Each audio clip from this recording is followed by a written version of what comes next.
always have a plan, but it never goes to plan as well. And be flexible in your plan as well and react to change. Every single individual has a story to tell, and they're great stories that need to be heard. I want every listener to know they have the ability to change the world.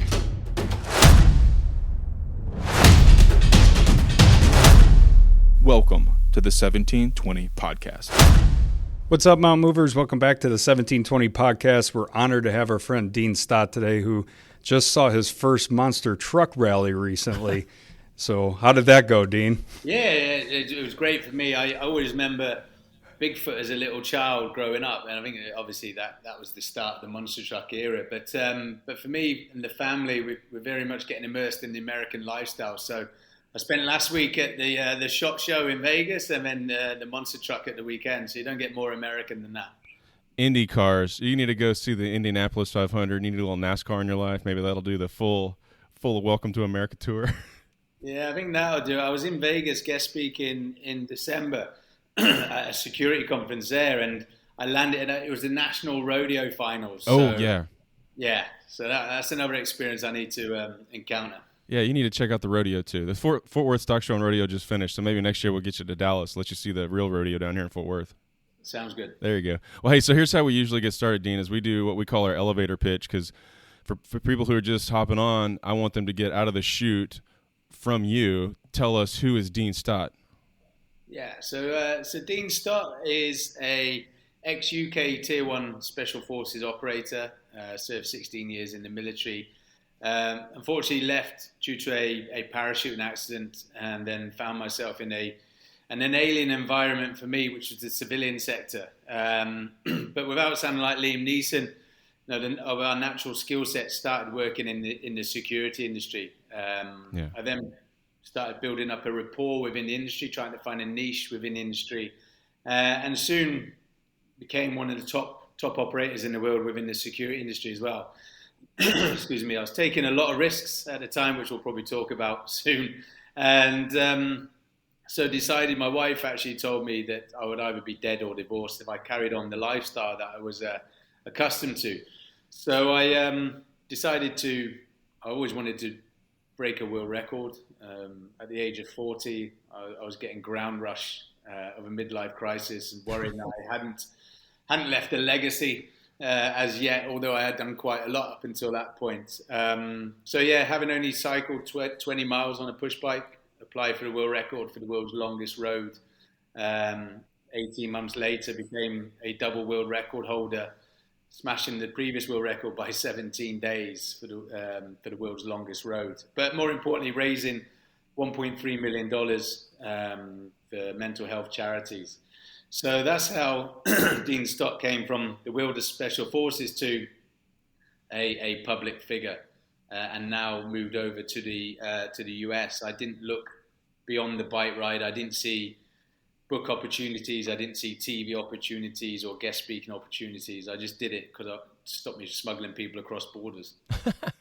Well, hey, so one of the things I think that we do really well on our podcast is tell stories. And so you give us a good story arc there, but let's kind of start from the beginning. Like, I'll put you in superhero status. Tell us, like, what's your origin story? Like, born and raised, what's it like coming up? Like, tell us your origin story, man.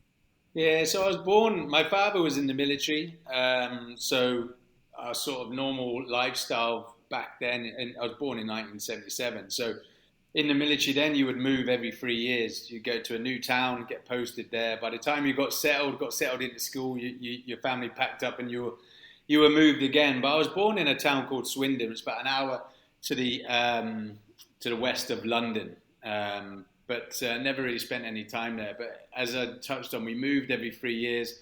My parents split up when I was quite young, at the age of 8. My mother was from Manchester, which is in northern England, and she took me and my sisters up north, up there, and we ended up in a homeless home in a what you guys call a ghetto, but we call it an estate, called Moss Side. It was the roughest ghetto in the UK at the time. There was huge riots in the mid-80s. So, but being the only white child, Caucasian, in the school, me and my sisters, you can imagine the attractions that I got. So I was at a young age was fighting in the playground, trying to protect my sisters. Got kicked out of that school, moved to another school. Thankfully, my father got custody of me and my sisters. We had to make the decision with the judge who we wanted to live with, because back in the day, the judge didn't want to separate the siblings. And he said they make the decision which parent they want to be with. My father and I were quite close, so quite a difficult decision being the eldest of the siblings at the age of 10, making that decision for me and my sisters. But we moved back down south with my father. My father was coming towards the end of his military career. We do 22 years in the military in the UK. But he was the army football manager, or soccer manager, sorry, and coach. So his sort of military career was unlike my military career. We call them tracksuit soldiers. You know, they very much are good at sport, and they've got an opportunity to excel within the military. And but Aldershot, where he was the home of the British Army. So it's almost like being brought up in Fort Bragg.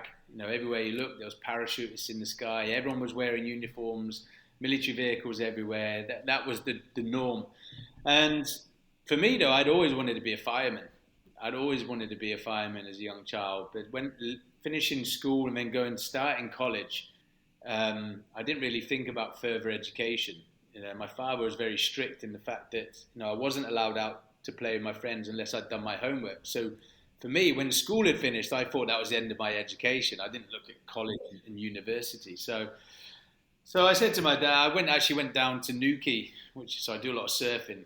So Newquay is down in Cornwall, and just supposed to be 2 weeks there. It turned into a 6-month holiday. Just disregarded my further education and started working in a surf shop. And my father, this is 1994, long before mobile phones. So my father came looking for me 6 months later, and soon drilled into me that I'd wasted my life. You know, I was going on a slippery path. You know, probably jail or just wasting my life. And so to silence him, I said, "Well, I'll join the military." I had no aspirations at that point, but I just wanted to silence him. And he told me I would last 2 minutes, and probably not the comforting words you'd expect from your father.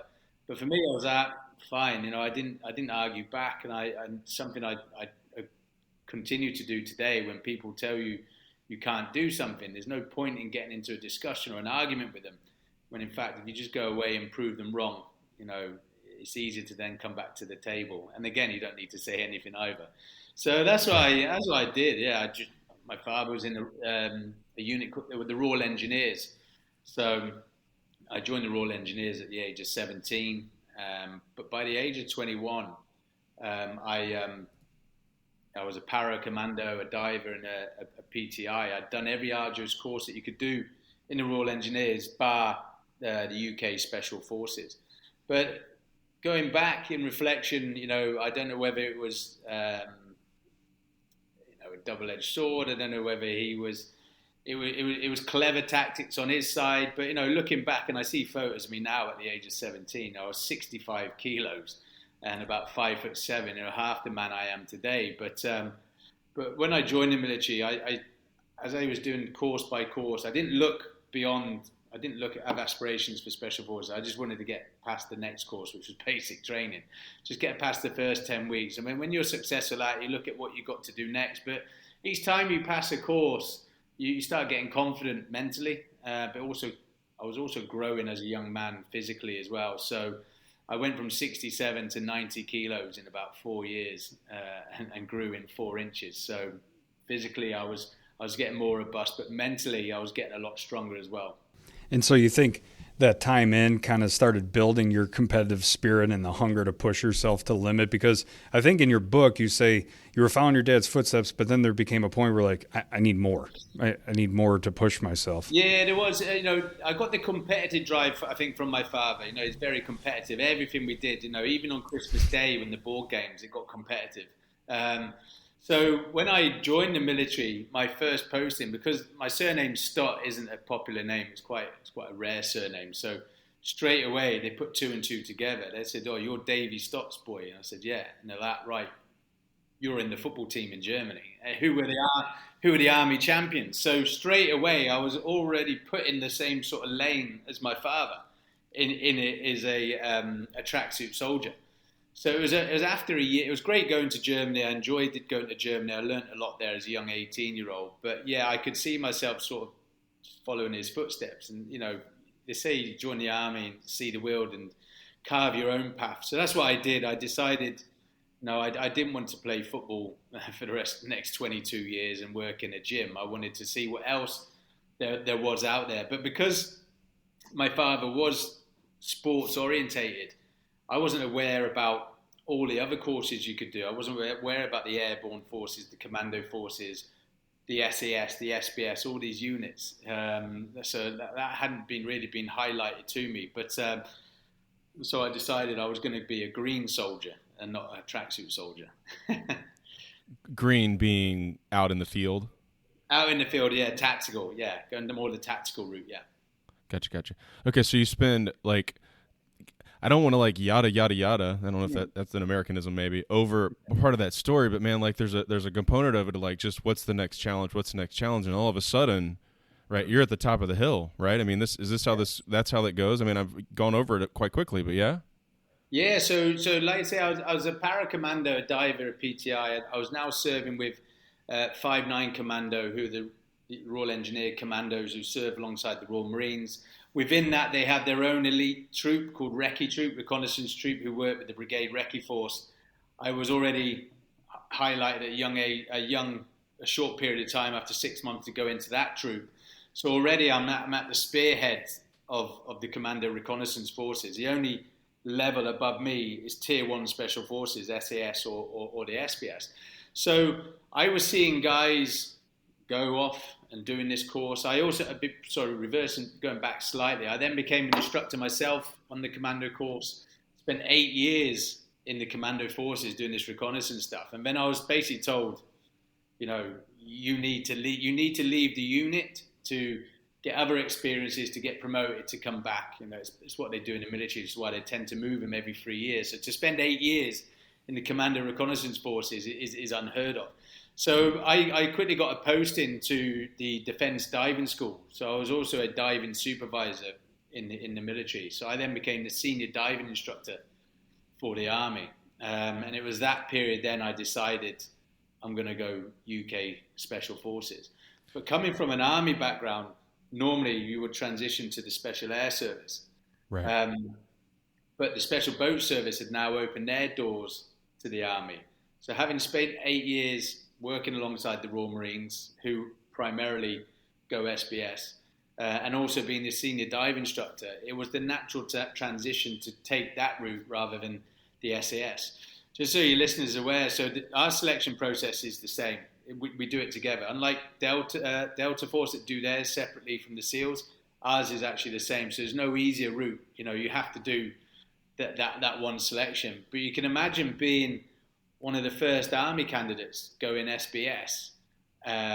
It put a beacon on my head from the day one. They tell you to be a grey man on selection. It's a 6-month Special Forces selection process. So try to be the grey man as much as possible. I was a grey man for about 2 minutes. What do you mean by the grey man? Just kind of blend in? Blend in, yeah. Don't stand out. Don't bring attention to yourself either positively or negatively. Try and just, we have 200 start the course, and at the end we had 8. So at the end you will be identified, but don't bring attention to yourself at an early stage. So when you're doing these big long runs, they're always the instructors looking at the guys at the front, and then they're looking at the guys at the back. They're not looking at the group in the middle, and it's right. You've got to try and be the grey man.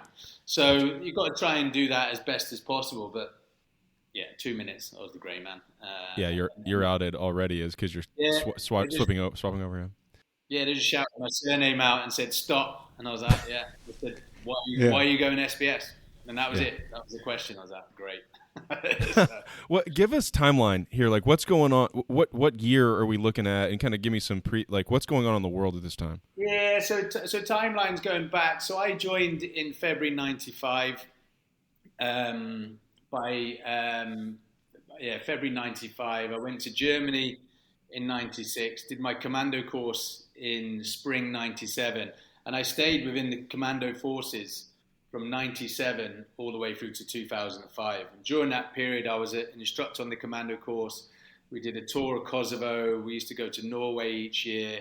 We did jungle training, desert training. So a lot going on in that 8-year period. And then, yes, it was summer 2005. I then got posted to the dive school as a senior dive instructor. And then I went on selection in January 2006. Let me ask a bit of a curveball question here, because we've had Special Forces members on the show, but they're all United States service members. And so oftentimes we'll sort of like pinpoint where you were on 9/11 and how that like changed your trajectory of what was going on. Yeah. This is my first opportunity to ask that question to somebody who lived on the other side of the pond. And what did that mean to you guys, or how did y'all see that, and how did you respond to it accordingly? Or what did that look like? The Brits and the US have always had a great relationship. The first phone call George W. Bush got was from Tony Blair, our Prime Minister, basically saying, "Where do you want us?" Mm-hmm. And that was important, the very first phone call. I've got a good friend who was George W. Bush's press assistant, and he tells me what was going on in the background during that period. And he said, for that first phone call, the Brits would, it wasn't just a war on terror, an act of terrorism to the US. It was to the Western world. But for us, like you guys probably at home watching it, is like, it took a while for it to sink in and really realize that it was genuinely happening. Everyone remembers where they were on 9/11. I'd literally just been playing football actually in Cyprus for 2 weeks. So I just come back from a 2-week football tournament or soccer tournament in Cyprus, landed back that morning, and we were about to go on an exercise in Oman called Exercise Save Syria. So we were all getting ready for the desert anyway. Mm-hmm. I then get a phone call from my old troop staff sergeant who's at the dive school, and he said, "Look, one of the young guys has just failed his entrance test for the diving supervisor course. There's a slot. Can you be here tomorrow?" So I was like, "Yeah, definitely," because it's hard to get a slot on that course. Mm-hmm. So I decided I wasn't going on an Exercise Save Syria. I was going to go to the dive school. As I'm packing my bags that afternoon, that is 9/11, that same day, I then see the planes hit the towers. Oh, man. And of course, I've already committed to go on this diving supervisor's course, and I'm hearing everyone like, "We're going to war." I'm like, "Oh my God, I've just missed an opportunity." But we always say, be careful what you wish for. 10 years later, we're still at war. There's plenty of but at that time, we weren't aware, what it was, how long it would go on. But as you touched on there, especially in the Special Forces community, both Tier 2 and Tier 1, the operation tempo went up, the budgets, the money that we had available to be able to do courses, and that just changed the dynamics completely of the Special Forces community. Yeah, commonly what we'll hear from U.S. Special Forces is how like excited is the wrong word, but ready.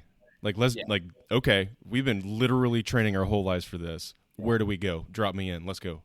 Yeah, there's guys when I was in the SPS who've been there years, the old and bold, and like you said, they've been training for opportunities like this. Now, in a very short period of time, I managed to do everything that they'd love to have done. The first ever operational jumps, rescuing hostages, actually doing what we're supposed to do on paper for real. So yeah, it just changed that completely. But it wasn't prior to 9/11 or prior to 9/11 Afghan and Iraq. It was normally the Special Forces in the UK that got to see any sort of action. It then became a period of time where everyone was seeing action. And so it did actually have a slight effect on our recruiting, because normally guys would go to Special Forces so they could get to see action, but everyone was seeing action. So that's interesting. It did have a slight dip on the recruitment, but then when they then saw what we were doing and the equipment that we had, it soon rose again. People wanted a piece of that. Yeah, I never considered the recruiting, because all of a sudden, just regular what we call enlisted men, they're getting all the action too. I don't need to go Special Forces. I've got plenty of rounds downrange. Just sign up. And that was the thing. A lot of them were, their lives were at risk as well, and they're sort of like, why would I take any additional risk? Why would I go special forces when I'm already at risk as well? So yeah, so it did have a slight effect on recruiting, but nothing major. Yeah. Well, I kind of got us on a detour there, telling the story. So I think you were saying you were in this training. You were doing some training until 2005, I think you said, at which point they kind of pivoted you out, and that's where I kind of interrupted your story. So let's dive back in there. Yeah, I went to the dive school in 2005, and again I was an instructor, and I was I'm going special forces, because the dive school wasn't my choice. So I'll go somewhere else. So yeah, I decided to go on special forces selection. I had tried going on special forces back in 2002, and I had a knee injury. I had to have a knee operation. So what was quite unique this time round is that when I was training for the first time, that was after I'd finished the commando as an instructor on the commando course. My training involved carrying big heavy weights, running up hills and mountains and things like that. And so it had a long-term effect on my knee. When I was at the dive school, I didn't have the luxury of any hills or mountains around us. I was still running the courses. So someone introduced me to spinner bikes, which are like Pelotons nowadays, but they were still quite in their infancy stages in 2005. I said, you should get on a spinner bike because it's low impact on the knee. So that's what I did. I just did 2 hours a night on the spinner bike, kept a Bergen on, kept the weight on my shoulders, and just did low impact. And that's how I trained. I did 6 weeks of that, and that's how I trained for selection. And yeah, it's interesting how I'd sort of changed my training from before, lessons I'd learned from that. But at the age of, I think it was 28 at the time, we do a test. It's called a basic fitness test. You run 1.5 miles. At the age of 28, I did my fastest ever 1.5 miles after 6 weeks on these spinner bikes. So I knew physically I was ready to go. You transitioned to instructor, and in the book you kind of talk about the leadership lessons you learned. Like you didn't have to be that cookie cutter drill sergeant screaming at people. You kind of took a different approach. Can you kind of talk about that a little bit? Yeah. So when I did my commando course back in '97, I walked away from that course. We have our own internal. It's called a beat up. It's like a 4-week process, and you have to pass that before you go on to the commando course. That's actually harder than the commando course itself. So if you get through that, you're in a good position. But the commando course, for me, I didn't learn anything at all. It was all about, the Royal Marines, learn how to fight alongside them, learn about their tactical SOPs. All it was an opportunity for these Marines instructors, from the officers and sergeants down, just to shout and bawl at Army and Navy personnel. So it was basically who was the fittest and who can stay out in the cold the longest. So literally going away from that, I had no respect. And we had a lot of Navy officers on our course, and what the problem was for the instructors is at the end of each course you do like a course critique, and it's like, what worked, what didn't, any feedback. So these officers just went to town on this critique, because they knew the system, and every member of that training team got sacked.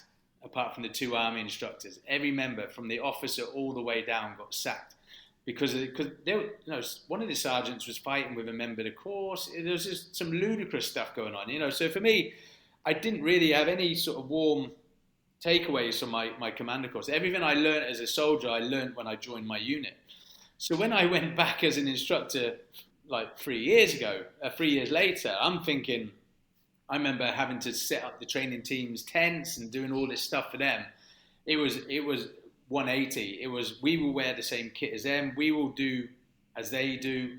We will demonstrate before we. It was perfect. It was perfect. And you still had a couple of instructors who thought the sort of MO for an instructor was to scream and shout at recruits and give them press ups. And it's like, well, why are you doing that? It's like, well, that's what happened to me. I was like, yeah, but did you learn anything? So for me, it wasn't that I didn't, I did scream and shout if they messed up, but they knew if I screamed and shouted, they felt they let themselves down, because that was almost like the last resort.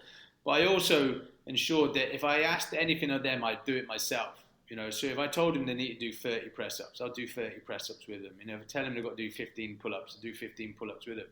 because straight away you got their respect. You know, you used to see some instructors running around with a Bergen on their back, and it's like it's got a balloon in it or something because it's really light. You know, it wasn't 50 or 60 pounds like the other guy, and straight away you just lost respect for them. So, but also in the back of my mind, a lot of these people you're going to be working with when they finish here, you've got to go back to your unit as well. So I always, from an instructor's perspective, you know, don't ask to them that you can't do yourself. It's crazy the parallels we have in construction too with that.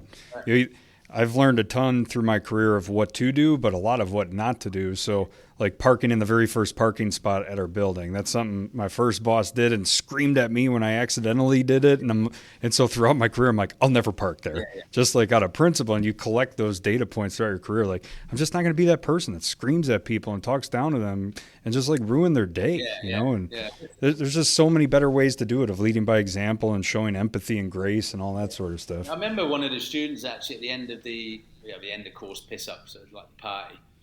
And we were sort of we socialised with them, chat to them, and he came up. He said, "You were the one we were more scared of," because I was generally nice to them. I was having a laugh with them, but they said, "But we know that once you went, it was like them lot were like pussycats, you know." So it was like, they said we just couldn't read you.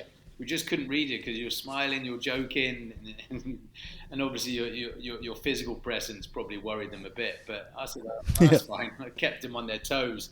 But yeah, I remember they said we'd never get a straight answer out here, because a lot of them, when we're going on exercises like that, "Oh, Corporal, do I need to take this?" And I never used to give them a straight answer. I said, better to have and not need than need and not have.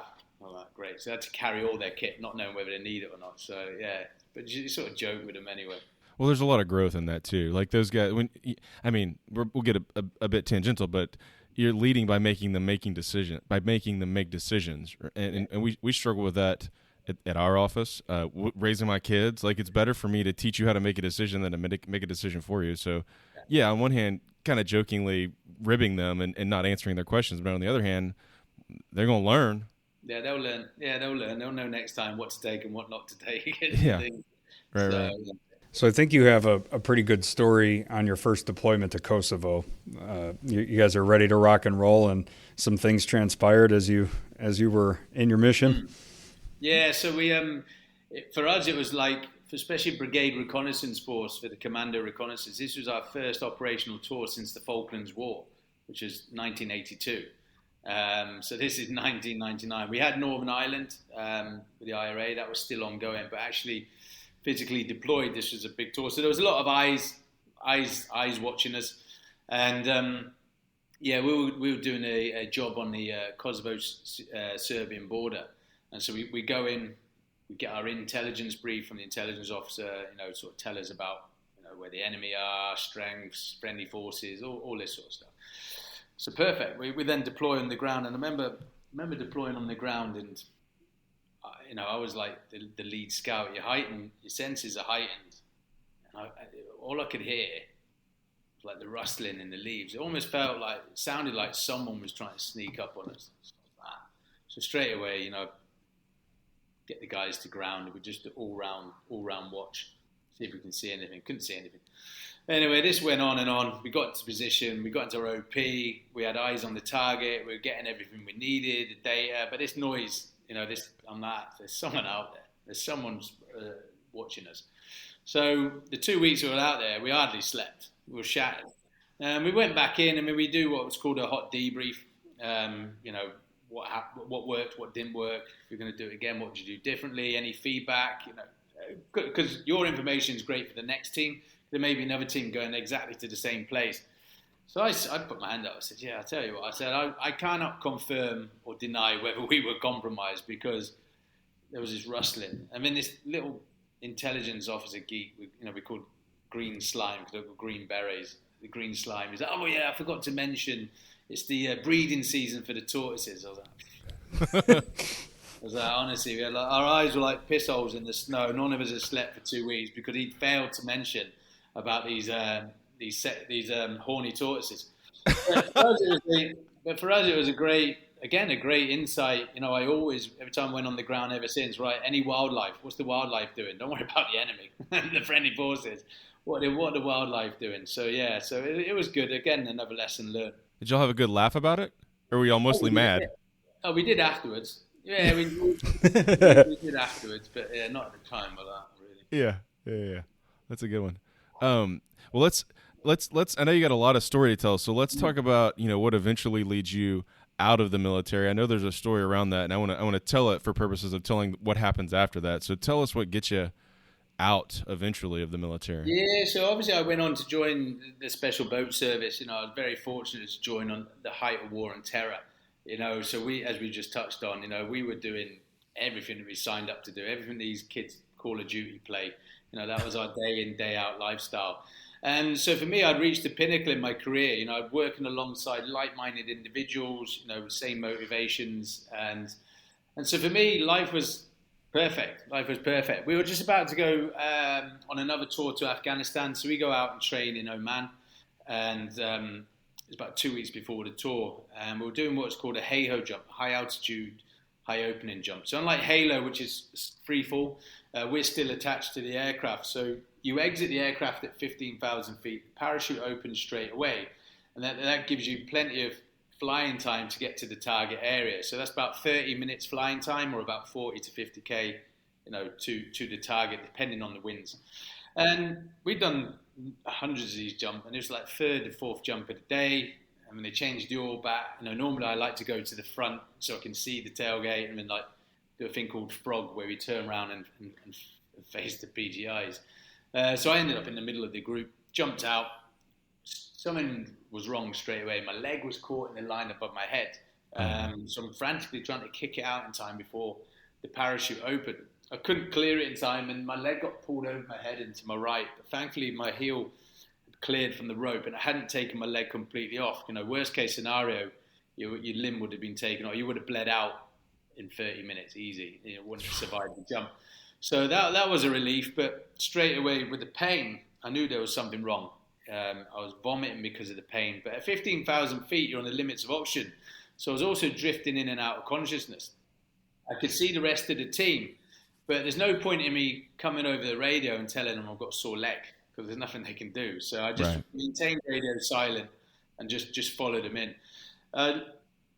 In my head, I was like, how am I going to land this? Because I've only got one good leg. If I get that wrong, I could damage that as well. So I looked at the approaches of the parachutists, and I did a couple of extra turns, and then just came in. I landed it one-legged. It was a great landing. But unfortunately, the damage sustained, ended my career. So I tore my ACL, my MCL, and lateral meniscus with everything within the knee, my hamstring, my calf, and my quadriceps, all the supporting muscles as well. So normally you can have one, and then the rest would support it, but everything that supported it and the knee had all gone as well. So all I'd ever known, that was 16 years in the military, and then it was like, thank you for your, you see your friends going to Afghanistan, you're going off for rehab, and then they're leaving the military. So all I'd ever known up until that point was the military. They're very good. They're like your mother, your father. They clothe you, they feed you, they pay you on time. I didn't know who provided the heating on camp. I didn't care, because I was doing a job that I loved. So yeah, it was, for me, it was difficult. And as my wife and I, sort of only now in reflection, I was going through what's called an identity crisis. Having worked in a tight-knit unit, having a role and a purpose, knowing what I was doing for the next 2 years, to now, where do I fit in society? What is my role and purpose now? So yeah, and there's a lot of synergies with professional sports people with that as well. They've spent their career getting to be the best they can, whether it's retirement, whether it's injury, or something else. And it's like, what do I do now? And that was me. I think that happens to a lot of people, irrespective of what you're doing, because at some point the ball stops dropping. Whatever that thing is, you retire, you get too old, whatever. So this notion of having an identity crisis, I don't think is something that's, people may not realize it has or will happen, but I don't think it's uncommon for people to experience it. No, and I say, special forces, a lot of synergies with professional sports people. It's actually in anyone anyone who works, whether you work in a large organization, a small organization, if you worked in a team, however big that team, it's going like, it's a tribal thing. You've been in one tribe, you're now out of that tribe, you can't get back in. And it's like, what other tribe can I fit into? People, as humans, like to be, colonized. They like to be in groups, in colonies and things like that. So when you find yourself on your own, not knowing where you now fit, everyone goes through an identity crisis. What did that look like? I mean, super personal, like deep as you want to go question, but what did that look like for you? And how long did it take for you to realize, like, this is what this is? I need a strategy to resolve it. Yeah, it wasn't until later, looking back, that's what was going on with myself. To add to the pressure as well, my wife was 8 months pregnant. And it was like, right, how am I going to support my family? Is there any work out there? So not just to, and from...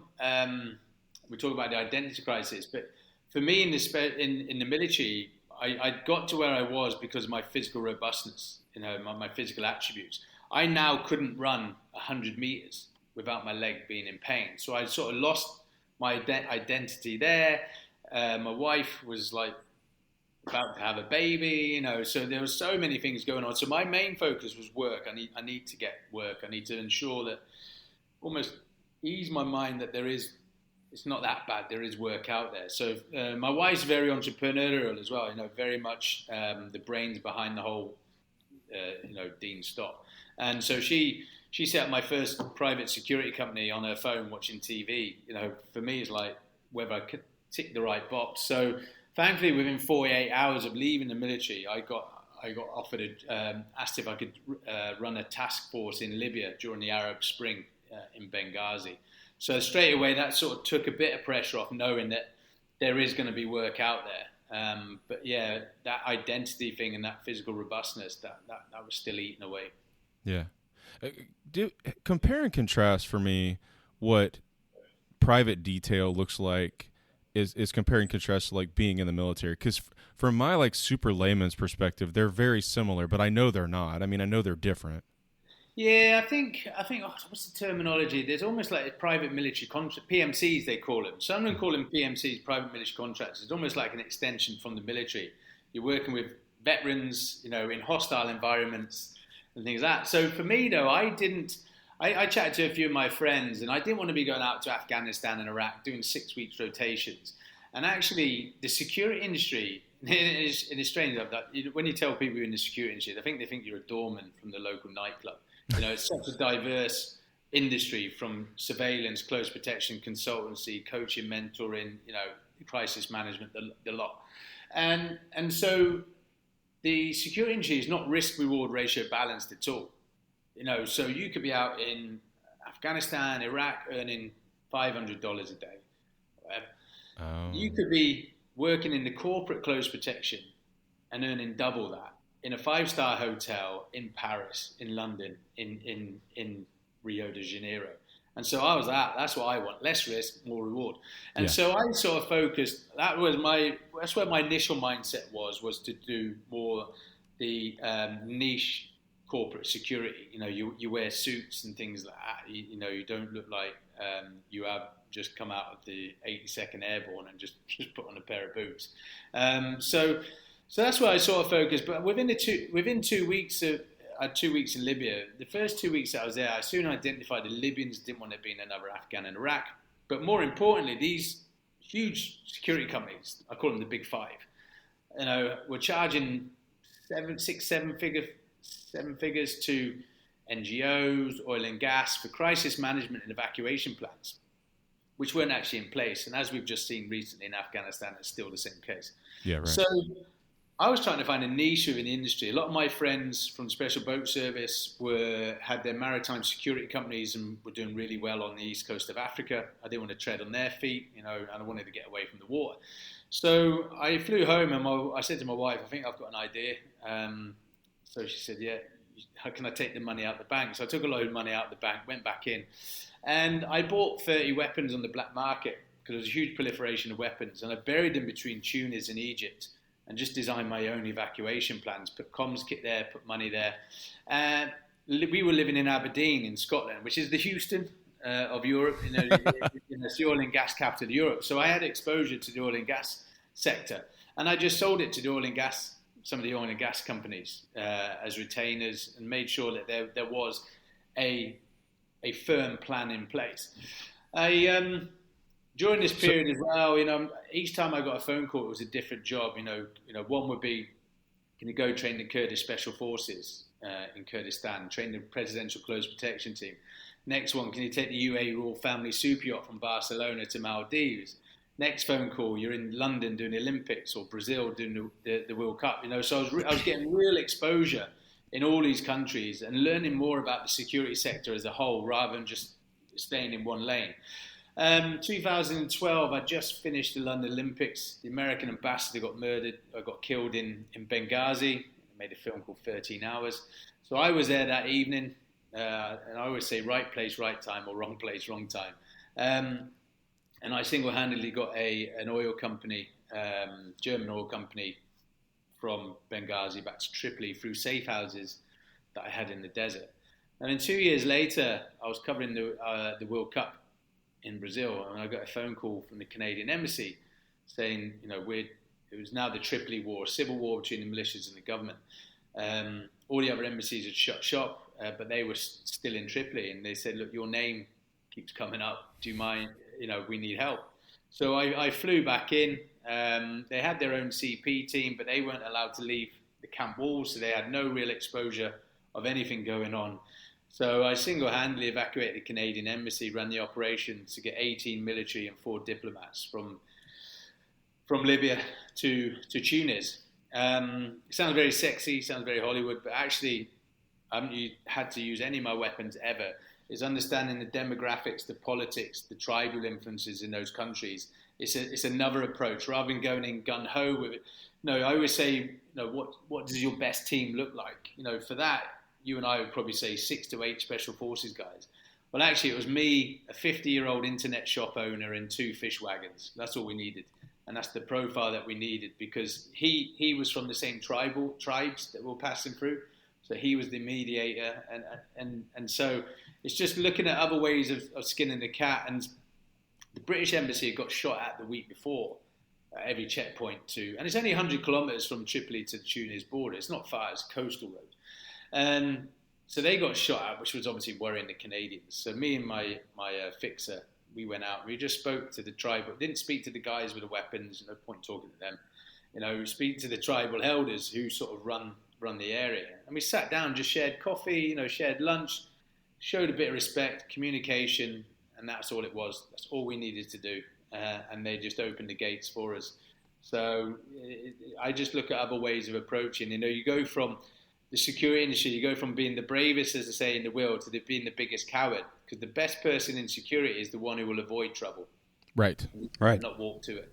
What stood out to me during that part of the book was like the calm amongst the chaos. So like all your special forces training trained you for that moment where everybody might be freaking out, and you're able to like see the situation, digest what's happening around you, and like calmly make some decisions that probably save some lives. Yeah, I think what we've seen, I've experienced in my life, is if you can make hasty decisions, make mistakes. So for me, the priority always is, and my old Sergeant Major, Mark Wilson, told me this. He said, any situation, whether it's a situation or welfare problem, is anyone dying? No. But if no one's dying, there's nothing we can do without having a cup of tea. And so that's what I used to do. I used to just look, there's no point. I used to see other people making these hasty decisions, especially with the situation in Benghazi. Everyone was like rushing, to get to Tripoli. And I said, nah. So we went to a safe house I had in Zella, which is out in the desert. So rather than going straight to Tripoli, the fastest route, because obviously there's going to be checkpoints there and things like that, we went south and then west into this safe house in the middle of nowhere. And we spent 36 hours there. And I remember the German engineers like frustrated, like, what are we doing here? And all I did was sit there and we just watched the news and we just watched things unfold, see what was happening, what was working, and just made the plan from there. So yeah, you do need to be a little bit calm. Always have a plan, but don't worry, and we'll talk about it later with the bike ride. Always have a plan, but it never goes to plan as well, and be flexible in your plan as well, and react to change. And that's what we're great at in the Special Forces. We tend to go into countries that have no infrastructure, have no communication, and you just got to make things happen. So I do think that Special Forces training really came in to its own then. And you had, through that private detail in that journey, you had the opportunity to train Prince Harry for a little while. You got selected, I believe, from the group, and I think there were some specific reasons why you got selected to train him. Yeah, no, it wasn't to train Prince Harry. So him and I were on a training course together. So so we're in the military on a JTAC course, Joint Tactical Air Controllers course. So this was back in 2007. So yeah, we've been friends about 15 years now. And I turned up on this course. There was 4 Special Forces guys at the back, 2 SAS, 2 SBS, the rest of the recruits. And he was a young second lieutenant on that. I mean, every man and his dog came in to do this opening address. They would never normally come in on the first day of this course, but it was just to get face time. So they did that, and they all left the room. Harry left the room, and the sergeant major and the course officer right, you know who's on course. He gets no preferential treatment. You treat him like one of your own. Was that fine? So he comes back in, and the first lecture is call signs. So on the course, you're called Jackpot 1 to 1-8 because there's 18 students, so the pilot knows which student he's talking to. So Harry puts his hand up and he says, if successful on this course, will I get a call sign? And I just blurted out quite a funny comment involving the colour of his hair. And in the course, the sergeant major was like, and I was like, well, you just told me to treat him like one of your own. So Harry sort of looked round, sort of smiled. And that was it then.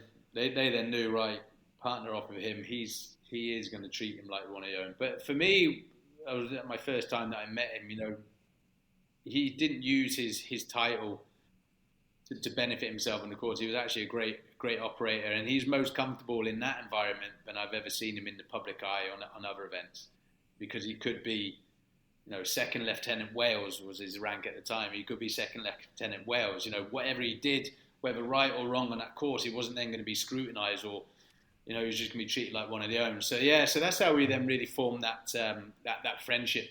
And like I say, 15 years on, we're still very good friends and do a lot together, more in the philanthropy sector.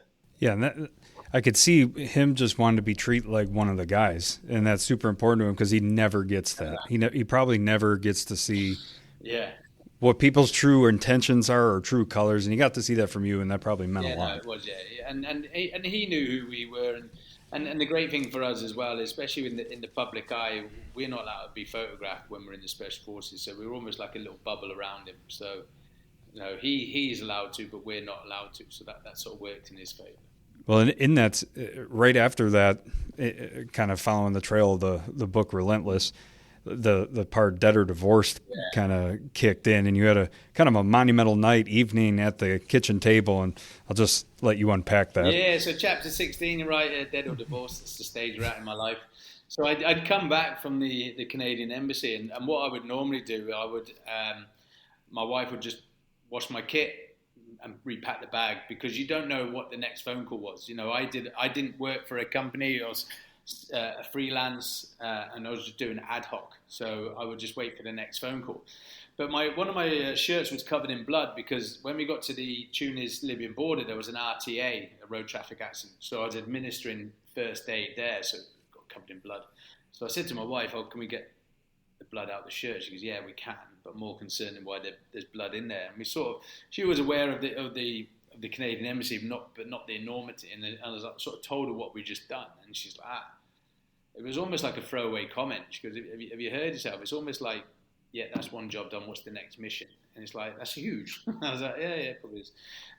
So she then highlighted that my father had passed away that year. I buried him and literally flew out on a job the next day. So I hadn't really come to terms with that. So she highlighted that I'd only been home 21 days in a 365-day calendar. So this is when the next pin dropped. We sat down. We had 2 bottles of wine, and soon realised that actually I hadn't come to terms with the fact that I'd left the Special Forces. This is 5 years later. I was still trying to match the adrenaline rush that I had when I was still in. But what I didn't have was that support network I didn't have, UK Special Forces on the other end of the phone and helicopters and aircraft and things like that. I was doing it all on my own, and they were successful, but could have easily, been the opposite. So my wife was now a property developer, very successful property developer, and she said, look, you don't need to be taking these risks. Molly, my daughter, was really young as well, hardly seen me. And she said, look, you need, come stay at home. So that, perfect. Okay, I'll do that then. So I took a sabbatical, hung up my security boots. But my injured leg now was 2 kilos lighter than my good leg because of the muscle wastage. So during this period when I was in the private security sector, I was so focused on the work, getting the mission complete, then what's the next job. Run my own physical and mental well-being. I did a bit of upper body. I had a TRX that I used to have in the hotel room, but I wasn't doing any sort of cardiovascular. So I bought a push bike, cycle bike off Amazon, and just decided to cycle to and from the office. It's only 8 miles there, 8 miles back. But straight away, being physically active again, getting them lungs going, burning, I felt good. So, but you can imagine with my backstory, sat in these architects and planners meetings with my wife. Our second son was born. Our second child, my son, was born then. So my wife's doing all the work, and I'm like bottle feeding him and just drinking coffee and biscuits. And I wasn't really interested, so she could see the glaze over my eyes. She said, "Right, you need to do something, but not smuggling people across borders." So it was before my 40th birthday, and I've always wanted to do a world record. And I thought, well, I was getting a midlife crisis. I have a legacy. I want to leave a legacy. And she said, "What in?" I said, "Well, cycling's not impacting my knee. It seems to be perfect." So my wife then found the world's longest road, which runs in southern Argentina to northern Alaska. So any cyclists out there might think it's quite arrogant. Having only cycled 20 miles, I applied for the world record. And 6 weeks later, Guinness said, "Yes, you've been successful on that." Also, during that 5-year period that I was out, I do a lot of philanthropy work with the military charities, non-profits. So I'm an ambassador for the British Legion. I was an ambassador for the SBS Association. So as we've touched on, listeners already know that Harry and I are good friends. So I rang him up. I said, "Look, I'm going to cycle the world's longest road. What should we do it for?"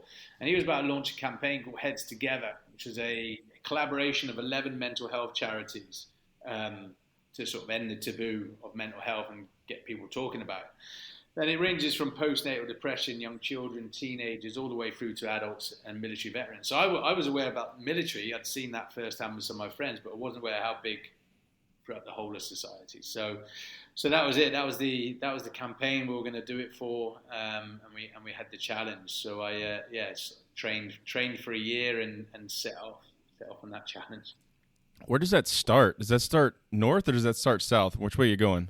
So you can choose. So I talked about earlier about the hot debrief. What worked, what didn't. If you're going to do it again, what would you do differently? That's one of the reasons we're one of the best special forces in the world. It's not because we've got the best caliber of guys and the best training. It's because we're always learning, always evolving, and changing our tactics.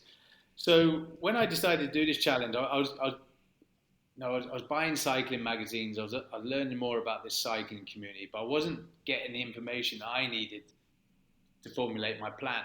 So I spoke to the previous record holders and asked them those 3 questions: what worked, what didn't.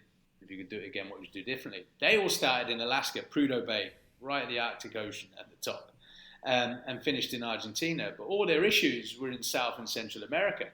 So for me, being a military man and a private security man with planning, I thought, why take a gamble with the second half? Why not address that early, get it out of the way, and then when you're in North America, it's the home run. So that's where my thought process was. So one thing I'm quite proud of is I did that. I turned it on its head 180. I started in the south and then went north. So the start point and finish point, they don't move. No, it's everything in between. And you then choose a route, submit it to Guinness, which way you're going to go as well. So that's what I did.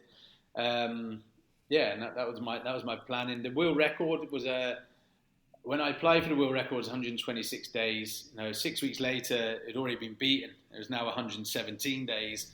So I now had a new target. But when I was doing my planning, I was looking at all the potential scenarios, some that the previous record holders had told me. But there's things that are out of your control, like natural disasters, coups, third-party influence. So although the world record was 117 days, I was aiming for 110. And it wasn't because I wanted to smash it by a week, but should we encounter any of those issues, we call it fudge. You know, it eats into that fudge and doesn't eat into your record. So that was my target. What are the issues that are happening in South? I mean, I know the answer. I'm teasing it for you, but what are the issues that are happening in South America that are causing the troubles at the beginning for you or at the end for all the other record holders? There wasn't, to be honest.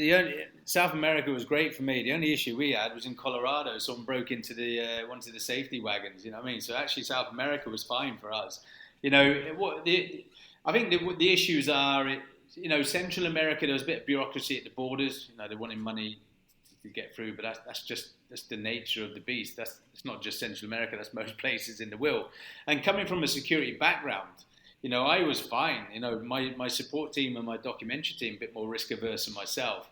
But, you know, I made sure that we weren't exposed, you know. So I in South America, I cycled from first light to last light. So we're not on the roads at night. We're not putting ourselves in those vulnerable positions. So that was actually fine. And the issues we had really was, you know, nutrition, it's trying to find the right food. It's very easy to say this is your nutrition plan, but it's whatever's available when you get there.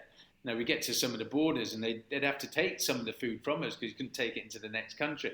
So it was more the logistics and stuff. You know, if I'd gone from the north to south from Alaska, you can take a vehicle all the way down, as long as you cross the Darien Gap between Panama and Colombia.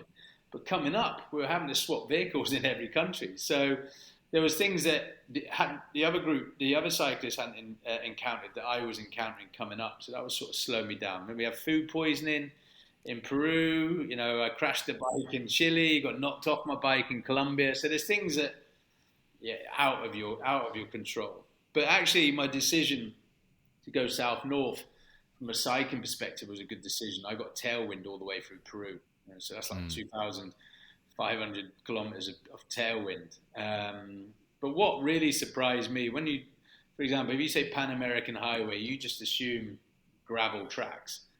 In South America, there was only a 10-kilometer stage where I needed the gravel tires. The rest were perfect road tires, which really, really surprised me.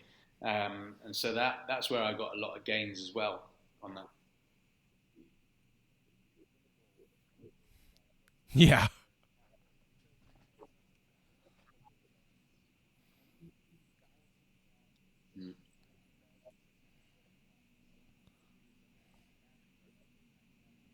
Yeah, that's it. Yeah.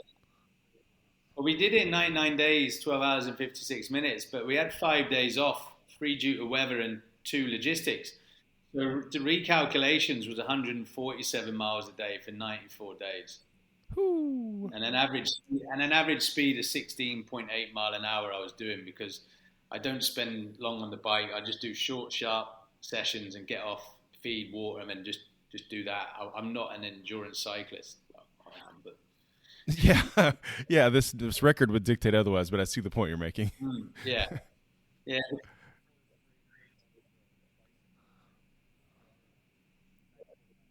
94 times repeated. Yeah. So but for me, I before I'd even gone on the bike ride, I'd never done 150 miles, and so for me, the first week we had strong side winds, and I think we had 40 mile an hour crosswinds, which was really slowing me down. So by the end of the first week, I was 39 miles behind target, but my target was still a week ahead of the world record, so I was still a week ahead. And then from then on, the winds changed, the weather changed. It was just all gains then, everything. So I was never in a position that I was behind time, which helped me mentally. So I see a lot of people when they do these other challenges, and they're like, well, I'm 10 miles behind today, but I'll catch it up tomorrow. But I always say, stay on that bike, stay in that kayak, stay on the road, running, whatever you're doing, because you don't know what's going to happen the next day. You could have another bad day and be 20 to 30 miles behind. But what that does then at the end of the day messes with you mentally. So I always made sure I hit my objectives.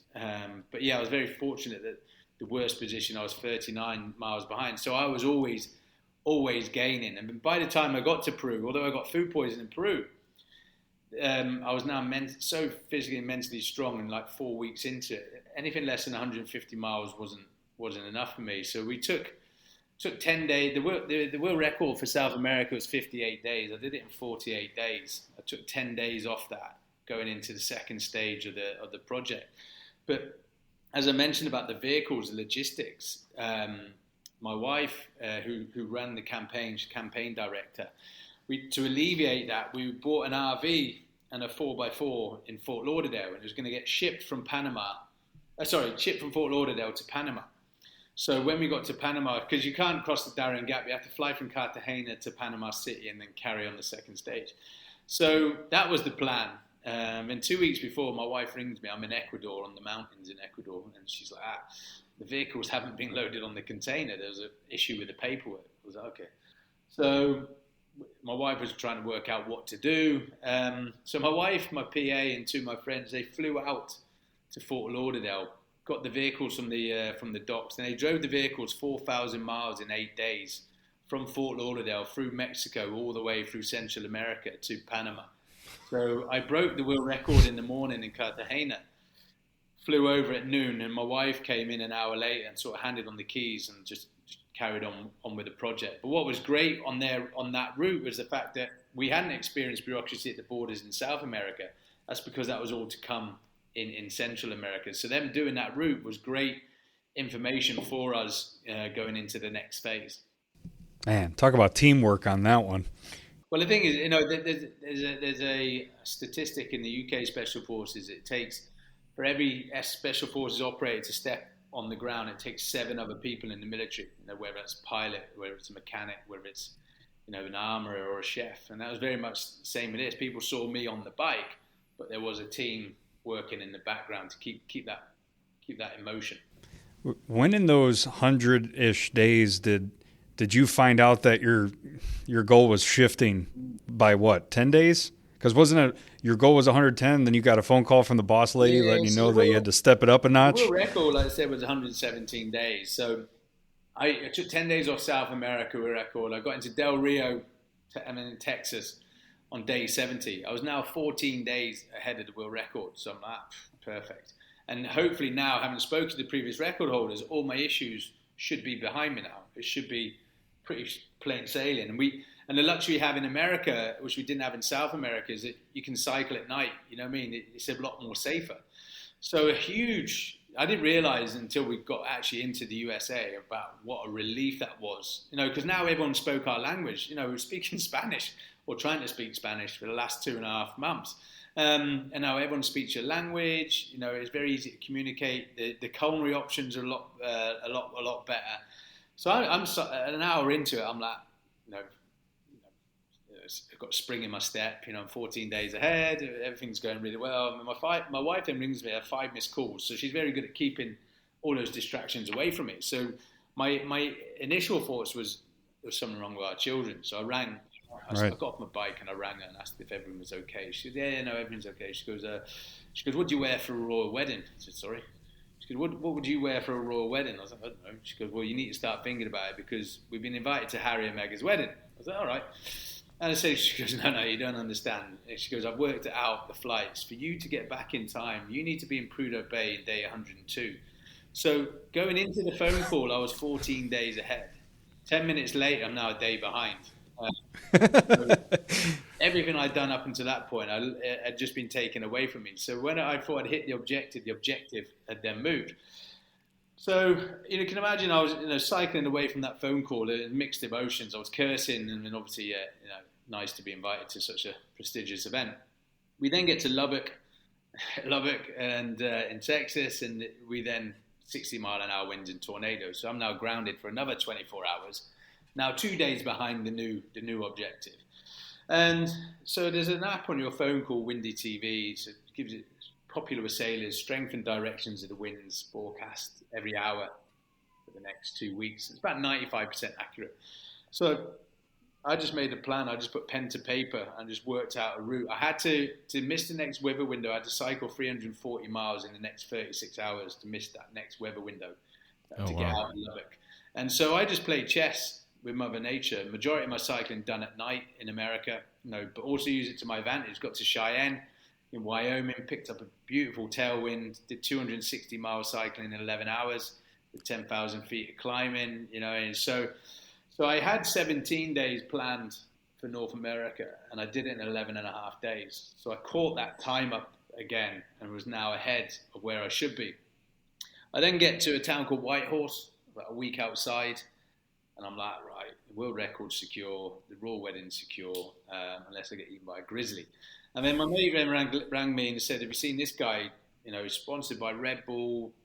He's already got 3 other endurance world records, young 26-year-old lad, all singing, all dancing team, who'd come out on social media that day and said that he was going to cycle it in August and be the first person to do it under 100 days. So I was like, Jesus.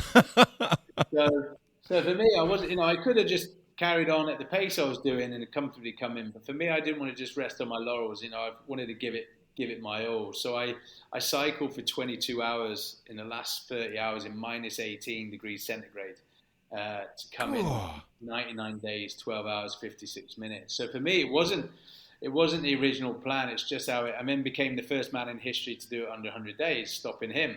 But for me, if I'd known about the royal wedding, if I'd known about this guy at the beginning, I may have pushed myself a bit further, a bit harder. I may not have taken those 5 days off initially that I had off.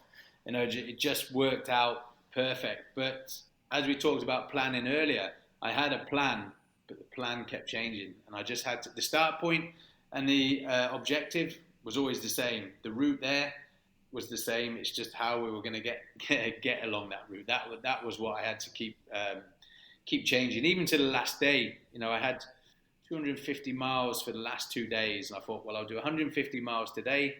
Leaves me 100 miles tomorrow, and I'm in under the 100 days. Perfect. I did the first 50 miles, and I got on Dalton's Highway. So Dalton's Highway is the last 400 miles where they film ice truckers. That takes you all the way up to Prudhoe Bay. And that's a gravel track as well. So that's the only other time I needed gravel tyres. So I did the first 50 miles and got to this stop sign. This woman's holding a lollipop about noon. And she's like, no, you can't pass until 8 o'clock tonight. And health and safety, construction, black and white, it doesn't matter what you're doing. So I'd lost 8 hours straight away. So I went into the RV, and then again put pen to paper. And then that evening, 8 o'clock, cycled, but in Alaska, landed in midnight sun. It didn't get dark, so I had the luxury of it being daylight. Just cycled all the way through the night until 7 o'clock the next evening. About 9 or 10 mile an hour, but the winds were so strong to make sure that I came in under that 100 days. What happened to Red Bull guy? Did he do it? He did do it. Yeah, I met him in. I went on a sponsored bike ride from Vienna to Prague in Europe, and I actually walked into a cycling shop. I needed to get some cycling socks. I left my socks at home, and I walked in, and this guy is like, "Oh, you're Dean Stott," and I was like, "Yeah," and they were the sponsors for this guy, as in his clothing. So he said, "Oh, Michael lives in Vienna," so they rang him up. Michael came out, and he cycled with me the next morning, him and his fiance, on the way out towards Prague, and he looks like a cyclist. He's like that. I think my forearm is the size of his quadricep.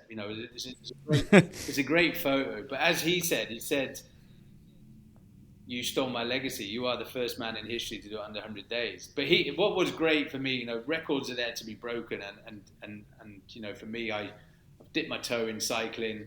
I still don't class myself as a cyclist.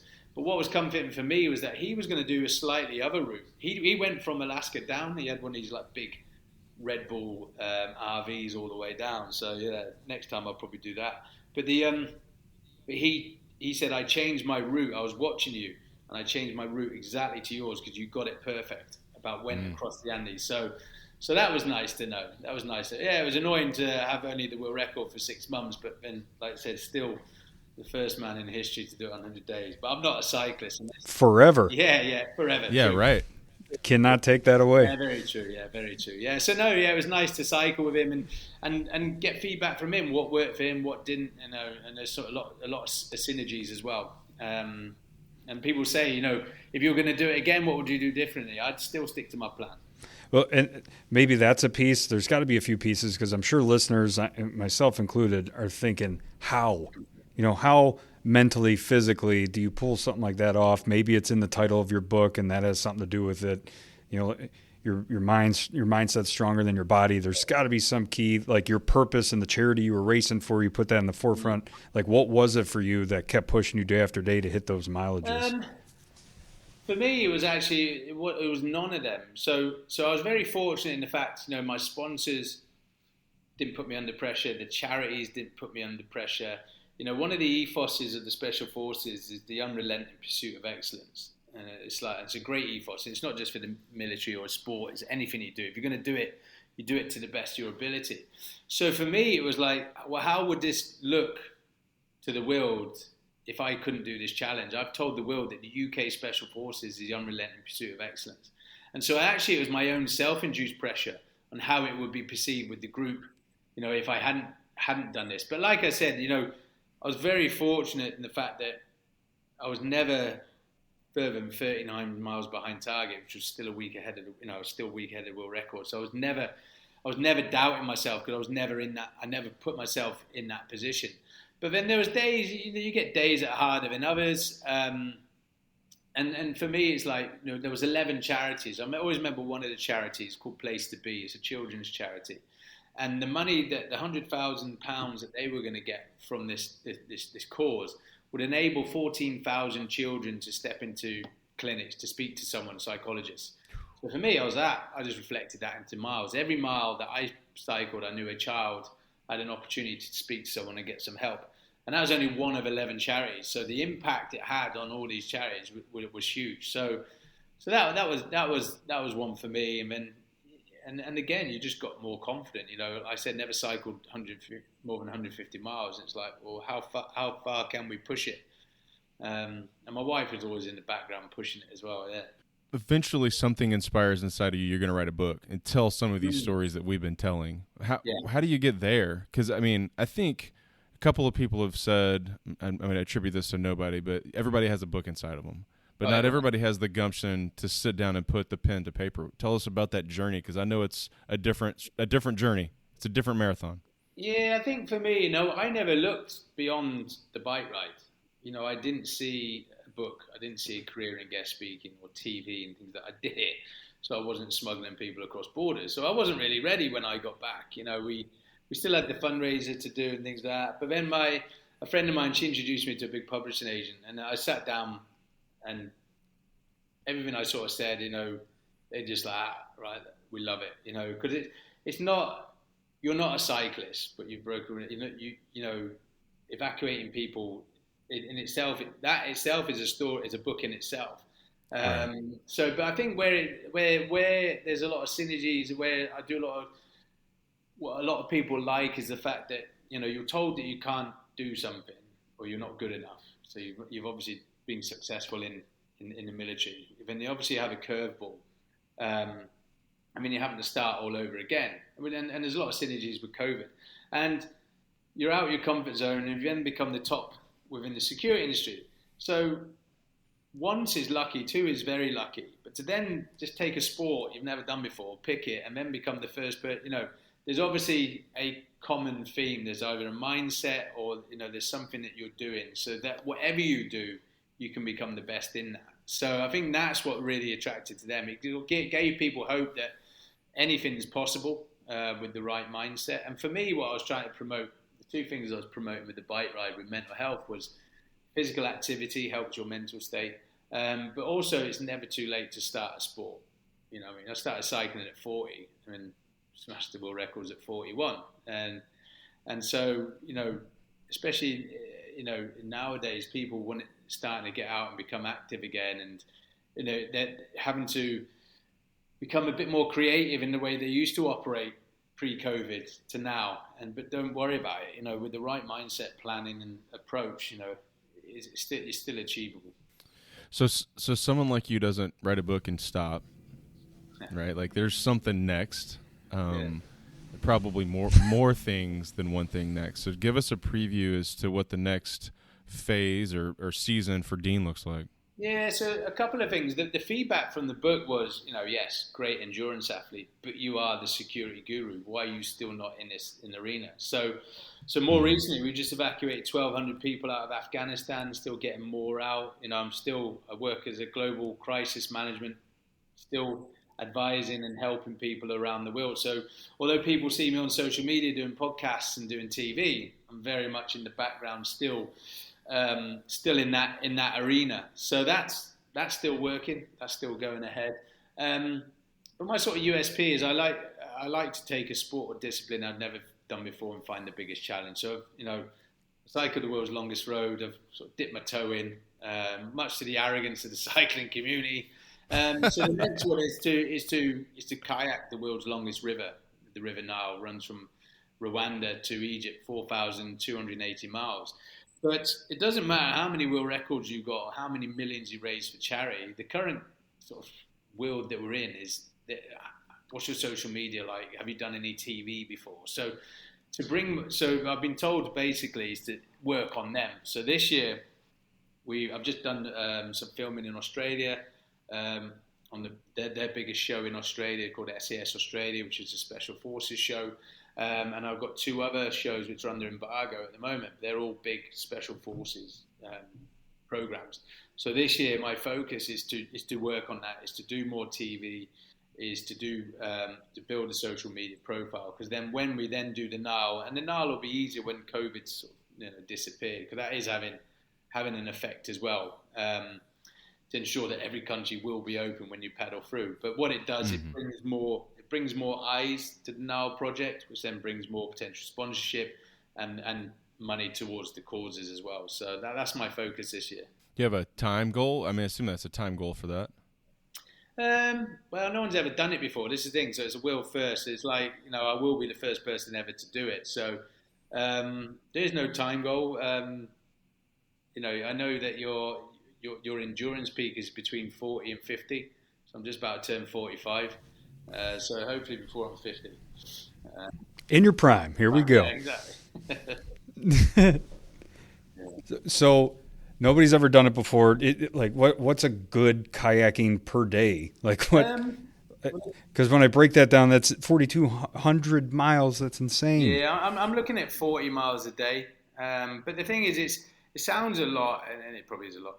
It sounds a lot. I've been doing some training, but it's when you've got nothing. When I was training for the bike ride, the hardest thing about training is juggling everything else that's going on. My wife luckily took all work. But you're trying to get a full day's training in. You've got other things. You've got emails to deal with, phone calls to deal with. You've got to pick your kids up from school and things like that. When you're actually on the challenge, and all you've got to do is get up in the morning, eat, and then just do what you need to do. And that's going to be a bit like this. You're just going to be paddling all day. And then I'm going to do the same sort of approach, break it into 4 stages. So each day I break on the bike ride. Because nutrition and hydration were key, I would just do it in 4 stages. Get up in the morning, have a breakfast, cycle as fast as I could for 2 hours, then stop, have food and water for 30 minutes. Very disciplined in my timings, and then back on it. And I'm just going to take that worked on the bike ride, so that will work on the kayak as well. And if we're not there by the 4 stages where I need to be, then I just stay in the kayak till we've hit the 40 miles that day. But there's going to be days where especially the big white water, you're not going to be able to get much. But there's going to be days where you're going to be able to gain more as well. But unlike the bike ride, there's no target to beat because no one's ever done it. So whatever I do is going to be the world's first world record. Yeah, no stealing the ideas, anybody. Yeah, nobody else do this. Let Dean do it, and then somebody else, right? I'll put them off. There's crocodiles, there's hippos in the civil war in South Sudan, so they're probably like, yeah, that's the end of it. That was my next question. What are your threats? Is it people? Yes. Is it animals? Yeah. Sounds like all the above at some point. All of the above. But again, with my security background, for me, I operate in mostly all these countries anyway. But Africa for me is a great continent, and everyone's although they don't have much money, very hospitable and helpful. So really want to sort of highlight that on this challenge as well. And the last challenge was for mental health. This one's going to be more focusing on climate change and modern slavery and human trafficking. So other great courses, yeah. Yeah, an appropriate cause for that trek as well, yeah. Man, I was gonna compare and contrast. Y'all beat me to the punch though about the kayaking being different because of the crocodiles. You beat me to that though. It's definitely a different risk. No crocodiles in Colorado, just thieves there.